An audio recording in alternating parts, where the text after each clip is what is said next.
Bismillahirrahmanirrahim. Ini yang standar nih. Jadi mulai sekarang keluarkan pedoman berkehidupan dari Nabi. Dari pikiran, ke mata, ke telinga, ke lisan, sampai ke ujung kaki. Jelas? Nah, nanti kalau sudah dapat kita itu, turun ampunan Allah, maka rahmat Allah dicurahkan. Yang sebesar apapun kalau rahmat turun, udah selesai semua. Itu yang dimaksud Quran surah ke-39 ayat 53. Yang semalam terjemahannya dibacakan oleh Mas Ami itu. Ya. Qul ya ibadiyalladzina asrafu ala anfusihim la taqnatu mir rahmatillah. Ingatlah teman-teman firman Allah di Quran surah 39 ayat 53. Masya Allah yang terjemahannya. Nah, ya kan? Semalam kan gitu. Kan? Qul katakan viralkan Muhammad SAW pada hamba-hambaku yang melimpah dosanya, israf. Israf itu berlebihan. Ya, udah tahu nasi kotak jatah satu, tambah yang lain, tuh kan? Dit, udah tahu gorengan cuman cireng, tambah yang lain, tuh kan? Jatah satu, tambah yang lain. Ya, darmaji lah, tuh kan? Nah, itu israf, ya kan? Tahu darmaji nggak? Nah itu ya, darmajinya daharnya pakai bahasa Jawa. Dahar 5 ngaku siji, gitu ya. Makannya 5 ngakunya 1. Itu israf. Israf. Ya. Ngakunya cuman ngambil ayam, ternyata ayamnya numpang di Alphard. Alphardnya sekalian diambil, gitu kan? itu salah satu israf namanya. Ada israf dalam berdosa. Israf berdosa tuh gini, kalau nggak melakukan rasanya kurang lengkap. Kamu tahu nggak? Dia kemarin mencuri ini. Oh yang benar, besok saya buktikan. Nah itu israf. Jadi kalau belum dikerjakan rasanya belum lengkap. Semua dikerjain. Jahil iya, jahil dalam hal yang buruk, ya kan? Kemudian apalagi bikin hoax iya, mencuri iya, menipu iya. Dikerjakan yang buruk-buruk itu. Hati-hati ya, ada beberapa dosa. Dosanya itu dia dosa menular. Jadi kalau dikerjakan bisa nular ke dosa lain atau ke orang lain. Hati-hati. Misal zina tuh, ya zina itu kalau sudah berlaku udah kemana-mana tuh, bisa ke mabuk, bisa ke lain-lain dan sebagainya. Itu bahaya, bahaya. Pornografi, makanya hal-hal yang mendekati zina harus dijauhi. Wala taqrabuz zina, taqrab di situ ke instrumennya jangan didekati. Ya pornografi itu paling bahaya. Saya punya teman meriset itu memindai salah satunya otak manusia itu gelombangnya. Beliau menyimpulkan dari hasil pindaian itu, dilihat, dicek, dan ahli tentang saraf, ahli tentang pergerakan otak, itu lebih bahaya pornografi dibandingkan dengan narkoba. Narkoba aja sudah bahaya luar biasa, pornografi di atas itu. Dan terekam terus, terbawa. Makanya jangan pernah dicoba. Ya, hati-hati. Apalagi nanti dari pornografi jadi porno aksi. Itu berbahaya dan mengganggu, karena di otak kita kan ada 2 bagian yang berfungsi, otak kanan, otak kiri. Ya, otak kiri untuk memformulasikan rumus-rumus dan sebagainya. Otak kanan untuk imajinasi. Nah, imajinasi ini kadang-kadang lebih kuat dalam kondisi tertentu dan bisa berpengaruh kepada otak kiri.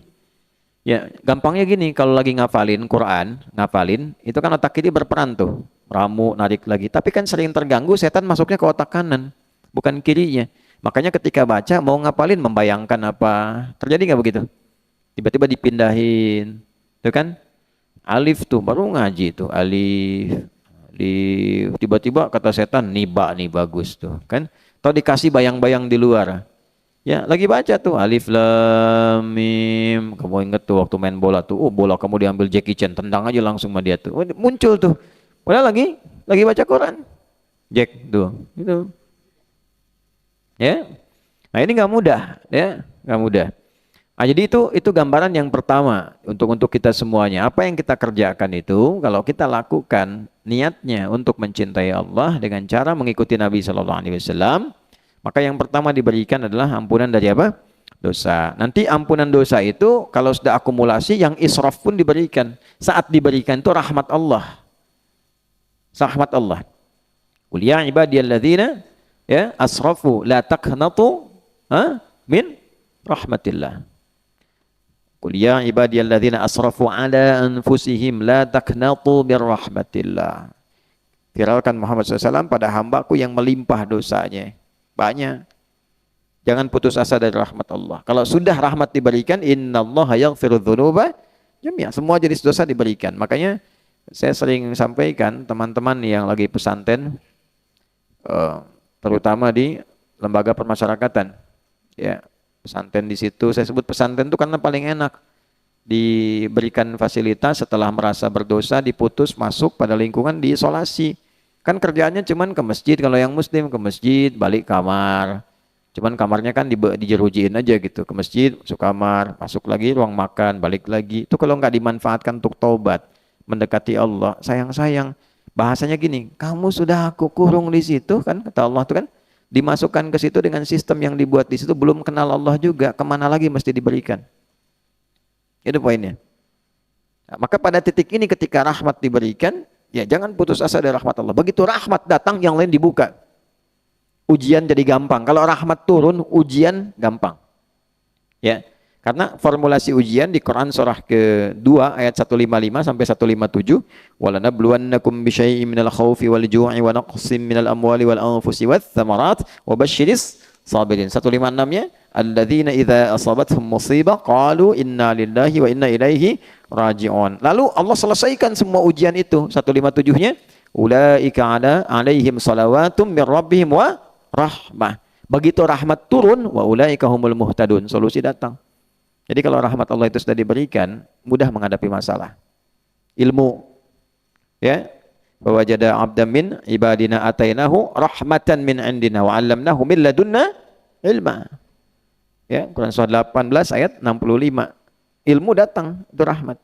Nanti kalau rahmat Allah diturunkan pada kita dari ujung kepala sampai ujung kaki karena sering istighfar. Ini matanya ikut Nabi cara melihatnya, telinga ikut Nabi cara mendengarnya, lisan ikut Nabi cara bicaranya. Kita belajari, sebulan ini saya pengen belajar cara Nabi menunjukkan kita memandang. Besoknya lagi Nabi mengajarkan telinga mendengar sampai ke ujung kaki. Maka nanti seluruh tubuh kita terjaga menjadi hamba Allah yang diliputi oleh rahmat. Ya, nama Allah yang memberikan rahmat di dunia yang cukup luas, Rahman. Hamba Allah Abdun, Abdurrahman, dijamakkan karena bukan cuman 1-2, bukan cuman Alwi yang pengen jadi Abdurrahman, ya Hanif juga pengen, ya kan? Siapa lagi? Yang lain juga pengen. Razik walaupun tadi ada di sini kemudian keluar belum balik lagi, pengen juga dapat rahmat Allah, ya pengen tuh calon istrinya yang nonton tuh, ya belum balik lagi tuh Razik tuh, ya kalau dapat rahmat Allah. Jadi abdun menjadi apa? Ibadun. Maka ibad ditambah rahman jadi ibadur rahman. Wa ibadur rahmanil ladzina yamshuna 'alal ardi hauna wa idza khatabahumul jahiluna qalu salama. Santai, ada masalah apa aja lewat, ya. Yang dipikirin tuh bukan masalahnya, yang dipikirin tuh aduh ini kawan saya dosa nih. Gimana cara Allah nanti, ya? Cara supaya dia dapat ampunan Allah, ya gitu poinnya. Jadi yang jadi pikiran tuh bukan persoalan yang dia kerjakannya pada materinya, bukan, tapi takut nih orang terjerumus dalam keburukan, ya makanya qalu salama, mudah-mudahan selamat deh gitu kan. Nah, responnya baik-baik, itulah ibadah rahman. Itu kalau sudah dapat rahmat tuh begitu. Nah ini standar. Jadi standar orang Islam itu mestinya kita semua, saya termasuk, saling mendoakan kita. Saya, Anda, kita semua itu saling menjaga supaya semua dapat rahmat Allah. Ya. Dalam konteks itulah tiap hari kita belajar satu-satu, dikit-dikit. Nanti setelah di standar ini dirinci per kasus. Misal kasusnya pengen naik di atas standar, lebih soleh. Ya, lebih soleh. Maka nanti hubbun disifati dengan ihsan. Sudah dicintai Allah dan ibadahnya juga selalu merasa diawasi Allah.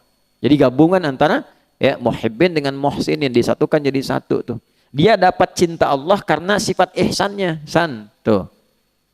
Gitu. Dapat cinta Allah karena sifat ihsannya. Karena dia gabungkan dua itu, maka saat pulangnya saking rahmat Allah itu luas, disuruh masuk surga, luasnya seluas langit dan bumi.